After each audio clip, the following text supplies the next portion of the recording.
Hi there, everyone. So, not so long ago, we did a nurture campaign with two softwares. So, it was an experiment between Thalox and TraitSpotter. And I will give you all the details about it, the way we set up the campaign, and as well the results we achieved. So, as you know, in a nurture email marketing campaign, you always have several elements that you need to consider. One of them is, of course, the segmentation or the audience you're choosing for this nurture. And the other one is, of course, the content, the emails. Then you have workflows, you have triggers, you have a kind of a sequence or a cadence that you want to give these people, if you want to re-enroll them again or not. So there's tons of things that we will go through it as well.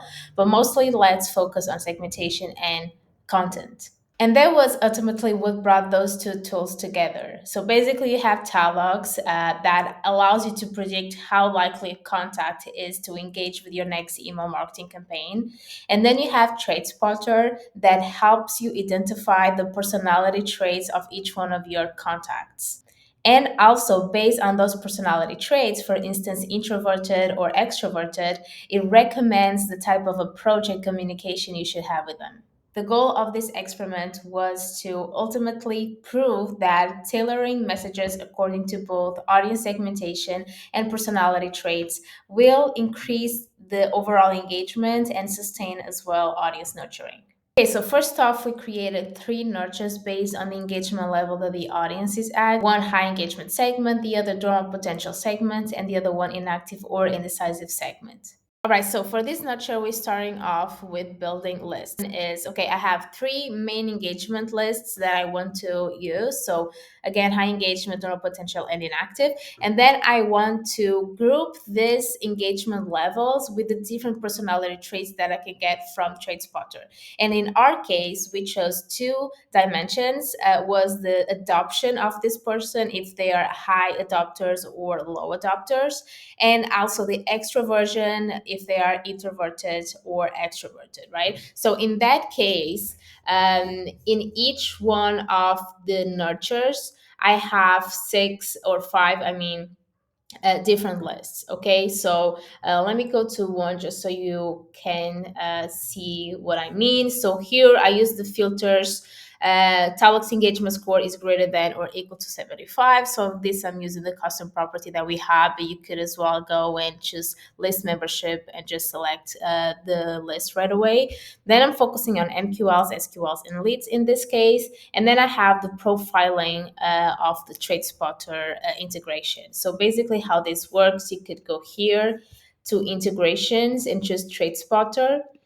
And then you have like a great amount of things that you can filter. You can go to current position, you can go to gender, languages, but now we are just focusing on personality. And then within the personality, you have different dimensions as well. So you have agreeableness, you have model confidence, you have openness, but in this case we just chose early adopter and as well extroversion. And as you can see here, you can choose high or very high, and extroverted and very extroverted. So basically, when you kind of try to group these different personality traits, you end up with four different combinations as you have here. So you have early low plus introverted, early high plus introverted, early adopter low plus extroverted, and then high plus extroverted. So you have those four dimensions and those four combinations, and you can create four different emails that combine and then match this engagement level plus this personality trait. Okay, so after you have the list, so you can use as a trigger for your nurtures. I'm going here, so I will always show you this example of the high engagement segment, but the others kind of follow the same idea as I said. In only in one element it doesn't, but I will show you in just a minute. So the main content enrollment trigger is actually a list where I have all my MQLs, SQLs, and leads within the high engagement segment. Okay, and then I will use the other lists in a branch So then the workflow is taking all the contacts within this, like, let's say, umbrella list, and then choose the ones which match a certain personality trait, which is the additional filter that I have in those lists that I just showed you.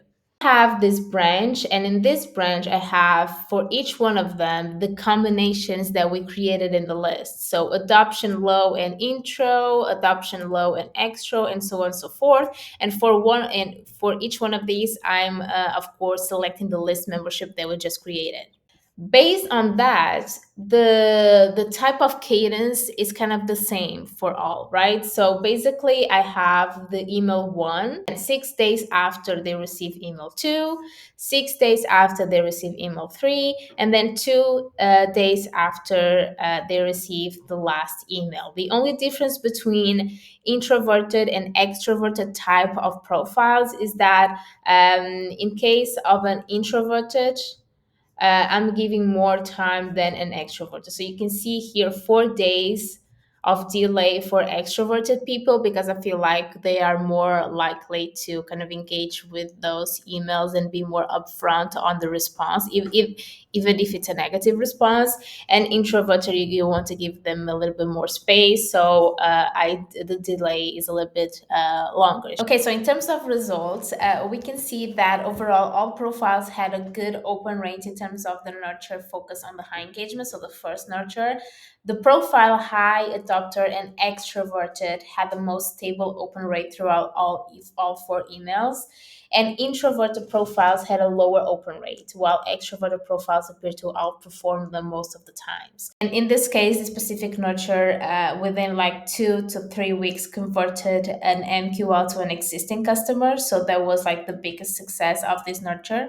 So in terms of the nurture, which was focused on the donor potential, we can see that overall all profiles as well have a good open rate. The profile low adopter and extroverted had the weakest performance, while low and as well introverted, that combination had the best. Profiles introverted in average showed a better open rate when compared to extroverted. So it's interesting for me to see that introverted people usually respond better to emails where they have dormant, or as you will see next, an inactive engagement with. So that's kind of a pattern that we can identify here. And then on the inactive one, so I don't know if I mentioned this before, but on the inactive one, we focus only on the personality trait extroversion. We didn't use the early adopter. So as you can see here, there's one email missing. I think it hasn't been sent at the time. But you see here that overall, the introverted seems as well to be more engaging and opening the emails more, even though the engagement level is lower. The introverted seem to engage more in those cases. In the inactive segments, one learning and something that we saw is that it had significantly more unsubscribes than the other two nurtures, with most actually happening within the extroverted profile. So, therefore, it's really essential that we keep evaluating whether it's beneficial to maintain inactive contacts in our database or if it's time to remove them, because this is something that was already expected to see, because inactive people, of course, especially as we saw, extroverted inactive people tend to click and subscribe more often, which is fair, and is as well keeps your database healthy in some way, because you want to always focus on the ones who see value in your business. So for the ones who are not interested, they might as well unsubscribe. All right, so that was it. I will leave you in the post or somewhere in the description of the video the article in our blog post with all the details about this experiment. And as well, you can get a special offer if you decide to as well do it on your own and use both tools at the same time within a nurture campaign. So let me know if you have any questions. You can DM me on LinkedIn or schedule a call, and see you next time.